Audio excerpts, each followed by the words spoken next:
1959 में रशिया के dead mountains पर 9 एक्सपीरियंस्ड हाइकर्स के साथ कुछ ऐसा खौफनाक हुआ था जो कि साइंस के लॉस को चैलेंज करता है। किसी की टंग गायब थी, किसी की आंखें मिसिंग थी, तो कुछ की बॉडीज पर अजीब सा ऑरेंज रंग मिला था।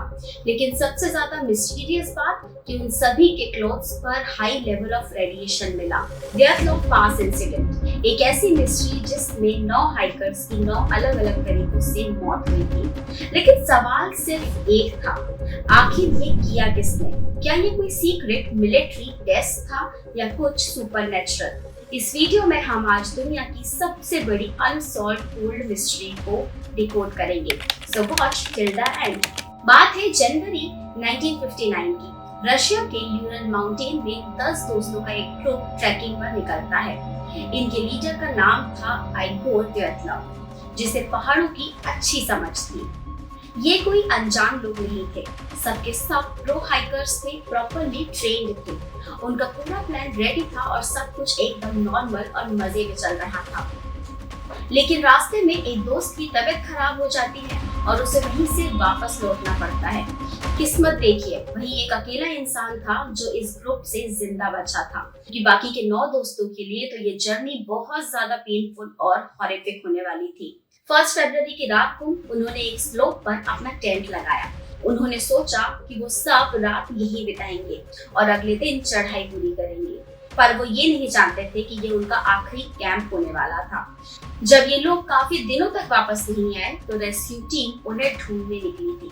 26 फरवरी को रेस्क्यू टीम को उनके टेंट मिलते हैं, पर वहाँ जो उन्होंने देखा उन सभी के होश उड़ गए। टेंट पूरी तरह से बर्फ में दबा हुआ था, पर अजीब बात ये थी कि बाहर से नहीं बल्कि अंदर से उसे चाकू से काटा गया था। जैसे उनके पास टेंट के जिप को खोलने तक का टाइम नहीं था। वो बस किसी भी तरह से उस टेंट से बाहर निकलना चाहते थे, जल्दी से जल्दी। टेंट के बाहर उनके पैरों के निशान मिले। सोचिए, -30 डिग्री की ठंड में और ये लोग बिना जूते के, बिना सॉक्स के बस ऐसे ही उस बर्फ में भाग रहे थे। पर उन्होंने ऐसा क्या देख लिया था कि उन्हें ठंड से ज्यादा डर उस टेंट के अंदर लग रहा था। हैरानी की बात यह है कि वो सब एक साथ नहीं भागे, अलग अलग डायरेक्शंस में भागे थे, जैसे कि कोई चीज उनका पीछा कर रही हो या शायद वो किसी चीज से बचना चाह रहे थे।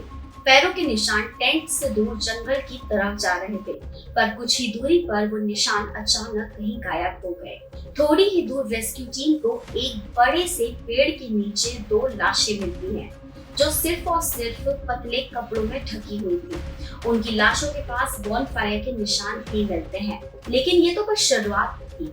टेंट और उस पेड़ के बीच 3 और बॉडीज मिलती हैं। उनकी पोजीशन देखकर ऐसा लग रहा था कि जैसे वो किसी भी तरह से अपने टेंट की तरफ वापस लौटने की कोशिश कर रहे थे, पर ठंड ने उन्हें रास्ते में ही जमा कर मौत की नींद सुला दिया। 5 दोस्तों की लाशें तो मिल गई थी, पर बाकी 4 अभी भी मिसिंग थे। पूरे 2 महीने बाद जब बर्फ थोड़ी मेल्ट हुई तो एक गहरी खाई में उनकी बॉडीज मिली, जो कि बहुत बुरी हालत में थी। ये 4 लोग बर्फ के नीचे दब गए थे। उनके शरीर पर ऐसी चोटें थी जो कि डॉक्टर्स के भी होश उड़ा चुकी थी। एक हाइकर की रिब्स पूरी तरह से चकनाचूर थी और एक का स्कल फ्रैक्चर था।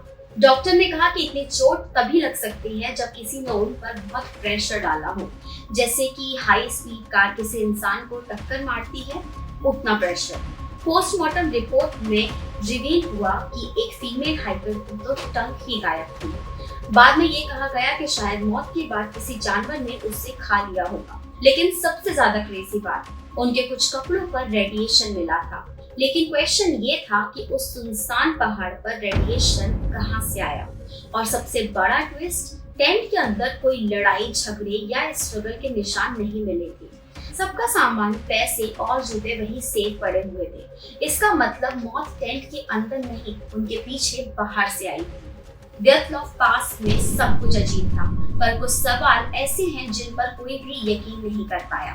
अगर खतरा इतना बड़ा था कि उन्हें भागना पड़ा, तो क्या उनके पास अपने जूते और जैकेट उठाने तक का वक्त नहीं था?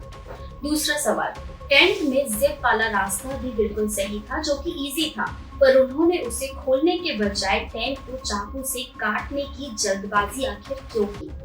आखिर वो अंदर देख क्या रहे थे जो वो इतना जल्दी वहां से निकलना चाहते थे? लेकिन सबसे दिमाग घुमा देने वाली बात उनके फुटप्रिंट्स थे। अगर कोई डर के भागता है तो वो इधर उधर दौड़ता है, जिसे कि पैनिक रन कहते हैं। लेकिन वहाँ निशान बिल्कुल प्रॉपर सेम ऑर्डर में थे, जैसे कि वो लोग डर के नहीं बल्कि अपनी मर्जी से उस मौत की तरफ बढ़े जा रहे थे। और वो रेडिएशन, उस सुनसान पहाड़ पर ना कोई फैक्ट्री थी ना कोई पावर प्लांट, तो उनके कपड़ों पर रेडिएशन आखिर आया कहाँ से? और वो 4 दोस्त जो खाई में मिले थे, उनकी हड्डियां कैसे टूटी जब आसपास टकराने का कोई नामो निशान तक नहीं था? 1959 में सोवियत यूनियन ने इसकी इन्वेस्टिगेशन तो की, पर वो ना के बराबर थी। मौसम इतना खराब था और जगह इतनी दूर कि उन्हें सही सबूत मिल ही नहीं पाए। आखिर में उन्होंने केस को ये कहकर बंद कर दिया कि उनकी मौत अननोइंगली कंपाइलिंग फोर्स की वजह से हुई थी। मतलब कि उन्हें खुद ये नहीं पता कि अननोन फोर्स क्या थी।